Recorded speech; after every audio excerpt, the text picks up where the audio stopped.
we are. Today we are going to talk to Dr. Beth Rybarski. Dr. Beth is an associate professor of communication studies at the University of Illinois Springfield.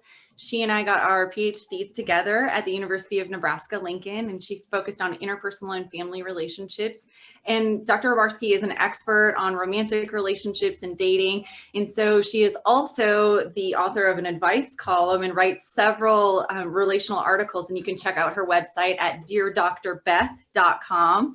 So Dr. Beth, I just want to have a conversation today and talk to you a little bit about romantic relationships, see what you think, is going on in the world, if there are any myths you want to dispel or tips you have to give. So welcome. Thanks. When I tell people, what I study, they're always like a little skeptical, right? How did you get into that and all those things? I love talking about dating and romantic relationships because obviously it's something that either we've all been involved in at some point in time or we want to be involved in a romantic relationship. So it's something that most of us can relate to in some form. And even if we're not in a relationship ourselves or we've never been in a relationship, it's kind of fun to look at other people's relationships and dissect them and be like, I don't know what's going on in your relationship. For sure. It's way more fun to dissect other people's, right? Like, don't you throw that back on me. Let me talk about your relationship. Oh, absolutely. And of course, we anytime I teach a class called Dating and Relating on my campus, it's a one that I developed because I really want to talk about my expertise, and it's pretty popular. It's pretty well known on campus. They're like, have you taken the dating class yet? And so students actually almost become like their own advice givers to all their family and friends. They're like, let me tell you about what's going on. Here's a theory. I'm going to throw this at you. So it's a lot of fun for people to not only dissect their own relationships, but others as well. So that's kind of where I kind of ended up where I'm at. For my dissertation, actually, when I was at Nebraska, I studied The Bachelor. And if I ever see another episode of it, I will stick a fork in my eye. I can't stand watching it. But the reason why I studied it is because I'm interested also in the media and how the media depicts a lot of our romantic relationships and how many, these crazy ideas and these myths that it perpetuates. And particularly taking a show like The Bachelor, which is an insane type of scenario as it is, and these outlandish ideas that it perpetuates about our romantic relationships. What do you think are some of those myths that whether it be The Bachelor or just some of those other myths that we play into? What would you say are some of those? There are so many myths when it comes to romantic relationships, and one of the big ones I think is this idea of your one and only, like your soulmate, right? Anytime I hear the word soulmate, I kind of throw up a little bit inside. It's this idea where there's only one person in this entire world for you. And that is the most depressing thing I have ever heard, because they're like, there's one person. What is this, like, billions, 8 billion people in the world? Good luck. Yeah. I find that one person. That's just such a depressing thought of there's only one, and if you don't find them, well, no, it's never going to happen for you. Yeah, it's also kind of damaging, I think, too, then when people, they think that other person is going to complete them, or they have to find that person and they're searching for it, because then that brings up this whole other piece where you're searching for somebody else instead of just being happy with yourself and things like that too. I think that if you're so focused on one person, that it takes away from recognizing the ways that multitudes of people might be able to complete you and support you and make you feel loved. Yeah, one of the things that I talk about a lot is that it's not about finding the one person, right? It's about finding better or worse matches, because we have people that we click with more effectively than other people, and it's about finding that person who complements us, not you look pretty, but supplements us. But in that same token, and I like what you mentioned, that it's not about finding somebody who makes you happy. Where happiness comes from is you. And this is also something that my students oftentimes talk about. They're like, I didn't realize how much I need to focus on myself before I focus on getting into a relationship, because we shouldn't be getting into relationships to find somebody who magically, fixes us. That's not what relationships are, right? Well, and it's so funny because that happens in a lot of areas. Like I joke to my students that right now, the reason I'm not dating is because all I want is somebody to help me with stuff. And Mhm. so I would completely date the wrong person because I'd be like, oh, you can help me with my to-do list. Like that's not a great reason to date somebody. And so just even recognizing like, I joke that that feels like my love language right now because I'm Mhm. overwhelmed, but I know that's not really my love language. So just even the places where we're at in life, how that way might choose us to pick people differently unless we're aware of that's why we're doing it, you know? Oh yeah, because who we choose or, whomever we end up choosing, it changes throughout our lives. We have different needs that, develop and kind of happen throughout all of our lives. So who we need when we are 20, 21 could be way different than who we need at, 40. That also tells you a little bit about how our relationships kind of ebb and flow and change that, I know plenty of people who, got married when they were in their early 20s and are still married today. Yay, good, way to go. But it doesn't mean that their relationship is anything like what it was when they were in their early 20s versus what it is now. Right. And that's where, like, it's that ebb and flow. Like you're saying, if somebody's married for a really long time and they're happily married for a Mhm. really long time, chances are that that couple then has also grown together and they've worked through those things and they recognize that they've shifted and they're not the same people that they were years and years ago. And that's such a, that dynamic part of the relationship and recognizing that, one person isn't even going to be the same person the whole time. So how can there just be one person for you? I know. I mean, like, think about yourself about how much you change from day to day, or even for me, like, even within the same day. There are times where I'm like, yeah, I'm all bubbly and fun. And then I'm like, I just need a little alone time. And if you think about how much you change as an individual, and then you throw somebody else into the picture that is also going through all those ebbs and flows, you just got so many moving pieces. And we like to say it's, simple and easy, but I mean, it's not, right? Not at all. And And that's what's so misleading though. It sounds so easy, like everything we talk about, everything we yeah. say, it sounds so simple, but it's like it's messy because of all those emotions and those feelings and those relational histories. And okay, so what's another myth that you think or another issue that you see with dating? Which I think you just led really well into one of those other myths, is that conflict is destructive, right? Mhm. Relationships are messy. Conflict is a part of it. And anytime that I meet, a couple that says, "Oh, we've never had a fight," or "We never fight," Mm, not buying it. There's one of two things that are happening: is of either one, you've not been together long enough, or two, you're lying to me, which is usually number two, that they're just lying to me because they think that if they say that they've had fights with their others, that it's going to somehow reflect on their relationship, that their relationship is bad. No, mhm. conflict itself is not bad. And we have, such a negative connotation with it. Conflict, it's bad. Mhm. It's only bad if it's handled in a poor way. Conflict instead can be such a, positive thing in so many of our relationships, romantic or not, because it's about how we can use it. Right. It's that management. Mhm. So, you think about romantic partners, you can, I've had conflict with my romantic partners about all sorts of crazy and different things, right? All over the board.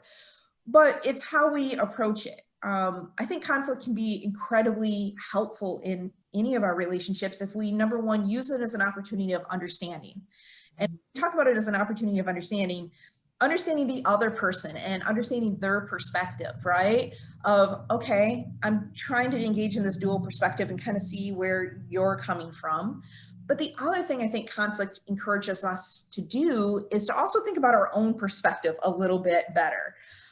Because if you can't talk about what you're feeling and what your needs are, then how's the other person supposed to understand you, right? I go Oh, back to that idea of, you shouldn't think about getting into a relationship until you really understand yourself and you're happy with yourself. You have to understand that perspective of bringing it in. for sure. And that's one of my biggest things, as we've discussed and as I talk with my students is, people always say like, oh, I want to be happy. It's like, well, what does that mean to you? What does that really Mhm. look like? And do you know? And do you know your needs and for yourself and for your relational partners? And can you articulate them? Because if you don't articulate your needs to your relational partner, you can't get mad at them for not meeting them. And that's one of the things too with dating or any romantic relationships. We tend to hear these things like, oh, well, they should just know what I They want. should just know. Oh yeah, Why that idea of mind reading, right? Yeah. We Why expect, should like, they just know what you want? Okay, that's ridiculous. Stop that. But that's kind of that trap we fall into, and I think that that's what's perpetuated too so often when we think about romantic relationships is that it's just easy and somebody should know. It's like nobody should automatically know what you want, especially if you don't even know what you want. Okay. Oh yeah. If And- you don't know what you want, how are you gonna, expect the person to know what you want? And so really asking yourself, like you said, those questions about what you want and what you need. I mean, I don't have to say it. That's one of my top concerns about relationships and teaching other people that. And I think it can be so valuable. But again, all the things we're talking about too, there's kind of the stigma attached to it. Like think about the word conflict, and we automatically then call it fighting as opposed to, oh, we had a fight, and that negative connotation that surrounds that too. Think about needs. Okay. Instead of recognizing somebody's needs, we call them needy. Okay. Having needs does not make you needy. And if somebody needs more than you, that doesn't mean they're needy. It means they have different levels of needs in that area. Right. But it just, like you say, it makes it's so hard because if you don't know those things about yourself to know how to find a partner, and then that makes conflict worse. Right. Because if I don't, it's the conflict thing is interesting because so many people will avoid it, thinking they're doing themselves a favor, but that always comes back up in another way. It's and a lot of times when we avoid conflict. So for instance, one of faults that a lot of romantic partners fall into in particular is that they just ignore like all the little things, right? Oh, that kind of bugs me, I'm just going to ignore it. And sure, sometimes that's okay, right? They're like, it's not worth fighting about, I'm just going to put it back there. But then eventually these things just kind of stockpile into this giant thing until eventually like somebody leaves the cap off the toothpaste and they're like, oh, no, that's it. No, I've lost it. And so they stockpile because they're afraid to engage in any sort of conversation and engage in constructive conflict where you use it to not only understand one another, but also use it as a learning opportunity to build together. So there's a lot of research that talks about the first big fight. So for instance, how a romantic couple handles their first big fight oftentimes will dictate and set the framework for how they engage in fights for the rest of their relationship. And, for some people that are already in like romantic relationships, they might be thinking back to that first big fight that they had and like, oh, I handled it really poorly. What does that mean? That doesn't mean that you're like, set up for disaster now. It just means that you have to reflect a little bit more about how you can engage in more effective and constructive conflict. Of course, couples who overcome conflict situations, they oftentimes can be stronger together because they look back on it and like, this was this really, horrible situation we were in, but we came together and it actually made the couple stronger in the long run because they're able to overcome those challenges. And I think that that reflection and that process too is a constant thing, because the same is true of if you had a conflict and it didn't go well and it went awful, being able to go back to your relational partner and come to that and say, okay, yeah, that went sideways fast and I don't like the way we treated each other. I'm not proud of the things I said to you or whatever. And recognizing how do we want to change that going forward? What can we do? And when we're in that moment, and again, obviously we're biased as communication professors, but oh, absolutely. Coming back to that space, I can't stress enough, and I know you as well say the same thing, is having those continual conversations about what that looked like for you after the fact then too. So then you can go into it in a more healthy position, in a more healthy place, because that relational growth, I know it sounds so cliche, like conflict can help you, it can help you grow, because we have such that negative connotation with conflict, but it really it gives you an opportunity to see different areas of your relational space and of your relational partner, and to really be able to connect with others and to see how you can support each other going forward too, right? How do you feel when we're in a conflict? How do you feel afterward? Because sometimes people afterward, like have different reactions. Maybe you then want us to cuddle and want us to feel close. Maybe the other person is like, okay, now I need some space, even acknowledging some of those preferences and talking about some of those things, but you don't know that if you don't know your needs. So again, back to needs. But that's that idea of meta communication, communication about communication, which is again one of those things that's hard for us to talk about. Let's talk about our communication. But talking about how you feel or how almost going back and like reflecting upon a conflict that you had. By no means am I saying like do that immediately after you've had a fight. No. A few days later go, can we just talk about, what happened, like, what worked for us? And sometimes, I'll find that couples will develop almost like rules for fighting. So for instance, some couples will like set time limits. So, okay, we're going to have this, but we're only going to talk about this for like, 15 minutes. Because I know I've been in situations before where I found myself in a heated conflict with a romantic partner, and we just were like having this conversation for hours where we're just going in this cycle of repeating the same thing over and over and over again. And it's painful on so many levels and exhausting. Also one of the reasons why I dispel one of those like old time myths of, don't go to bed angry. I'm like, oh no, go to bed angry. You might have a hard time sleeping, but sometimes we need that cooling down period of, that time to reflect about what we're really feeling. And, if we come in too hot into a conflict, it's going to cause all sorts of problems. And you're going to end up saying something that you didn't want to say, or it's not going to come out the way that you wanted it to come out. And that's obviously going to be destructive for your relationship. And again, a lot of this applies to all sorts of relationships, but I see a lot, play out in romantic relationships so many ways.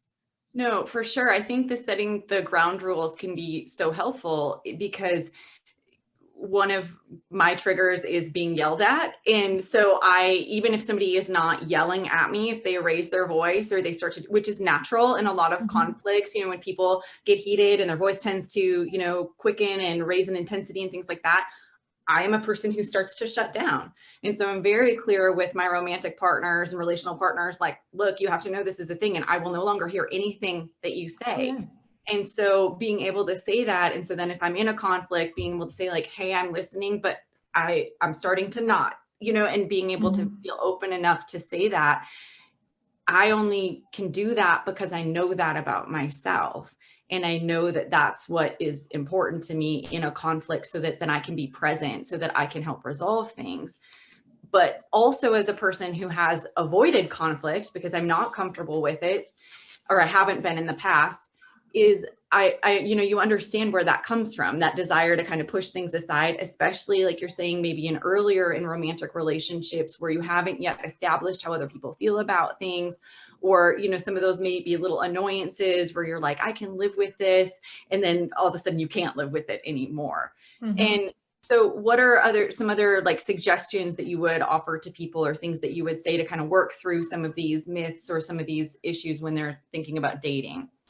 I mean, of course, the big one is like, get to know yourself. Again, think about your needs, think about, what you're bringing into a relationship. And by no means am I saying that any of us are perfect. Heck, I've studied this stuff for, years and years and years, and I am by far perfect from a romantic relationship. And I can even see myself in the midst of doing it going, what are you doing?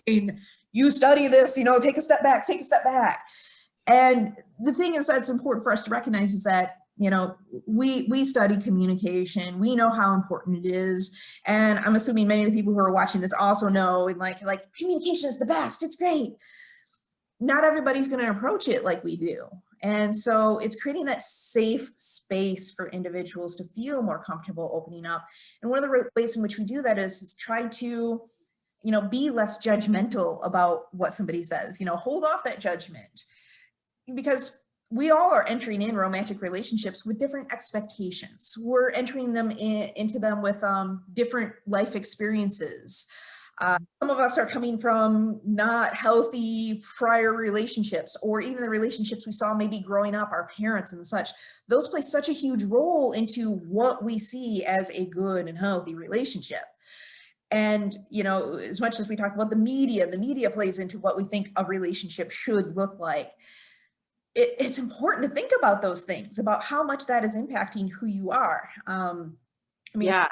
Ourselves of, all I wanted of a partner is a little bit of self-reflection here. Is that so much to ask? And for some people, yes, that's a lot to ask because, not everybody necessarily has the skills or the knowledge, or especially like the bravery or courage that it takes to do some inner self-reflection about why you're feeling the way that you are, or how you're approaching things the way that you are. So, I mean, I know Conflict's it's a such really a huge one. complicated space for that because it requires, yes, you feeling safe enough to open up in those ways and then being able to give that space back to somebody else too. And it's such a delicate balance, like you say, because unless we're really able to be open about our relational histories, about our familial histories, about some of these other things, it's hard because then that stuff does come up in conflict, back to conflict. If you don't know something, I can, you get in a fight and it's like, oh, well, I did this because of that, and then you tell somebody, then the disclosure comes that this is why you're acting that way. And then it's hard to shift in that moment too. Whereas if you know more about your relational partner up front, you can start to understand some of the reasons why they do things, or you can start to recognize some of their patterns too, and recognize some of the things that maybe they do that do trigger you, or the areas where you are triggered. And sometimes it's about topics, like you've said, or sometimes it's about just something else externally completely, and recognizing that even, where is the conflict coming from, or where are all of these things coming from? And that, like you say, that self-awareness piece. But what's hard is when you're a person who is really into self-awareness, like we are talking about this, and you share it and you're so excited. I find it so challenging then to be in a space with somebody who doesn't feel that way. And so recognizing that about myself and us telling other people, so then recognize yourself that that's who you are and stop trying to fit into those other spaces. Okay. And stop trying to make other people uncomfortable. Maybe they're just not your people, or that's not your person too, or maybe there are ways that you can learn from them, or they can learn from you, and you can adapt. But that goes back again, like maybe they're not your person, soulmate, who knows? Quit using that word.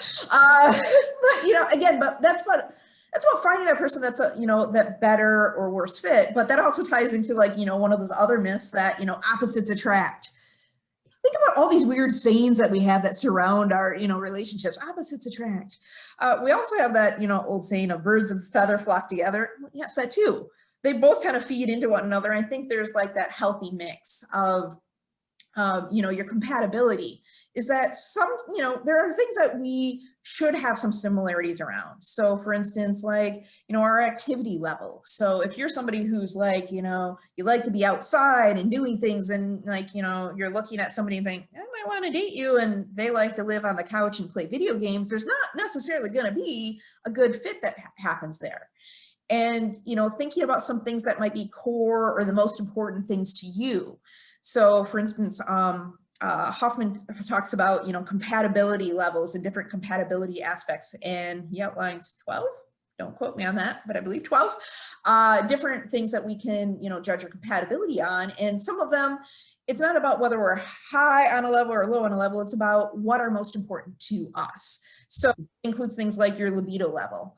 For me, libido level isn't necessarily that important to me, but for me, something like somebody's caringness, or how caring and loving that they are, is very important to me. So it's about finding that person that you can agree some basics on. So even thinking about, we just talked about this not long ago. For instance, if your political beliefs are really important to you, then maybe that's something that you put at the forefront of, we need to agree on these things. If your religion is incredibly important to you, maybe that's one of those things that you need to have on the forefront, because otherwise what a couple ends up doing is spending so much time in conflict that they never get to enjoy, those things. Right. I think that's so important, is figuring out what those things are for you though. And that goes back to those expectations we have in relationships. If the activity level of somebody else isn't important to you, then don't make that be part of your list, but if your friend doesn't care about their partner's political beliefs, that doesn't mean you shouldn't care about it if that's important to you. And so that's also really important to acknowledge, what is it that's important to you? Can you find a partner that complements that those things are important to them? And then there are naturally going to be areas where you don't match up, and so find other people to help support you in those areas too. And that goes back to one of the things that's my pet peeve, is when somebody expects one person to be their everything. That is too much damn pressure for one person. Oh my gosh, yes. It's not. Nobody can hold that. Nobody can carry that. Right. And so creating this deep bench of finding multitudes of people and finding different people who can support you in different areas, or maybe you really love, you and your partner are so compatible in all these other areas, but you don't have that activity component. So then maybe instead you have a group of friends that, you go and have that activity component, and your partner's fine with that because that fulfills you, and you work it out that way. But again, you can't know that until you know some things about yourself and what your wants and desires are, and then knowing that and having that conversation with your relational partner. And so everything, I feel like we keep saying the same things, but that highlights the importance of it. And it also highlights how it sounds so simple, but if it is, why isn't it being done? And I really think it's not being done because we don't talk about it. We don't teach it. We're not showing these things until after we're in relationships, and you maybe go to therapy or you maybe take a class, and then it's eye-opening. It shouldn't have to be eye-opening. It should just be the way it starts. The number of times in which students write on like an eval for my classes, they're like, this should be a class that's required of all, college students. Yeah, because we're not necessarily taught these things. And I like this idea that you mentioned, the whole, finding that person that's your everything. Again, that goes back to that one and only type of, this is the person that will fulfill everything that I need. It's a load of crap. I hope that your romantic partner is that person that makes your life better and makes your life better in so many different ways. And only if you're happy with yourself, again, can you really have that person that accentuates those areas that makes it important. But again, stressing that idea of being complementary towards one another, helping one another, where you might, fall short in some areas and they might excel in others, and vice versa. So for instance, for me, I am very much that stereotypical type A type of personality, where I am on top of stuff and I am a go-getter and I'm going to do it, and I'm going to do it as best as I can. And I might kill myself in the process of trying to get everything done. I tend to be drawn to people who are the opposite, like totally chill, relax, and you might look at those two different like levels and like, how do those mix? For me, it ends up, really working well in that I'm up here and they're down there, and we kind of meld together where we start meeting somewhere towards the middle. Am I going to go all the way down here? No. Are they going to come up? No. We start meeting in the middle. And where that happens is that, they make me calm down and relax and take a breath and, relax for a moment. And I, on the other hand, am a good swift kick in the rear of, come on, let's, do these things. And so it doesn't mean that they have to be exactly like you. I mean, that would be boring. How boring would that be to have the person that is exactly like you? Heck, I went on a date with somebody who was exactly like me because I was just curious what it'd be like. It was awful. It was the worst. You like those people who can bring things out of yourself that you didn't necessarily know were in there either. And I think it's important that then those people also appreciate that, because that same situation that you're describing, where somebody is like really up here motivated to do things and somebody's not down here, if you don't appreciate that about one another and you don't have that recognition that you're going to help each other in that way, you can see where that would lead to conflict and go all sorts of wrong too, right? Because then it feels like that push and pull. And so again, that recognition and awareness of the ways that we feel we complement each other, in the ways that we bring out the best in each other, help each other become better, and recognizing it as that part of that growth process. And I think that's also something with relationships, that if we could continue to have a growth mentality on it, and see it as that dynamic process, and see it as something that we continually need to nurture so that we can maintain it or grow it closer or what have you. And that comes with the continued awareness of yourself too, the continued awareness of your own changes, the continued awareness of the things that are impacting your communication or impacting your personality or your feelings or whatever it is. And just acknowledging that you are going to continually grow as a person, and then your relationship is going to need to continually grow to reflect as you're changing. And so recognizing those different patterns as well. Okay, so we're almost out of time, but are there any other things that you want to wrap up or say, or any last minute tidbits that you feel like people should take away from our conversation? I mean, the big one, and I think it really does tie everything together, is that so much of what we look at, whether it be on the media or we just hear like relationships should be easy, right? Oh, they're not. Like, we're like, oh, if I find the right person, I find my soulmate, then it's just going to be easy. Relationships are not easy. They're messy. They're hard. And the reason why so many relationships fall apart is that we're not willing to put forth the work, the effort, the energy, because they require it. So many people, one of the best tips that I give to people when they're in like long-term relationships is don't stop dating your partner. You know, we have all these fun and exciting things that we do at the beginning, like, oh, this is fun and exciting. And then we're just like, well, now we're in a relationship, and they just kind of like, okay, here we are. No, you need to keep dating your partner. And especially when I, talk to individuals who are married and have kids and things like that, have date nights still, and have date nights where you like are sure that you're like, we're not even going to talk about the kids. We're not going to talk about our jobs. We're just going to like focus on one another. There's in fact a famous Modern Family episode where Cam and Mitch go on a date and they're like, what are we going to talk about? Because we promised not to talk about kids. No, make sure you keep those lines of communication open and keep loving to date your partner and that excitement. And that's what keeps relationships alive. And if you don't, ask yourself why, and Yeah. think there too then, and stop just bitching about it. Okay. Ask yourself why you don't. What are some things there? Don't get into that pattern. If you're not happy with it, don't let it continue, right? It's like anything else. You address it. Don't just let it sit there over to the side. Figure out what you can do to continue to maintain that. Like you said, continue to date one another. And sometimes you have to be very creative with that. Especially you mentioned, parents, okay, it can be difficult to find babysitters or to financially, make that happen. And so you might have to be creative. It might have to be, 5 minutes before the kids wake up, or if they wake up, whatever it is, finding ways to do it and stop assuming that there's only one way to do it.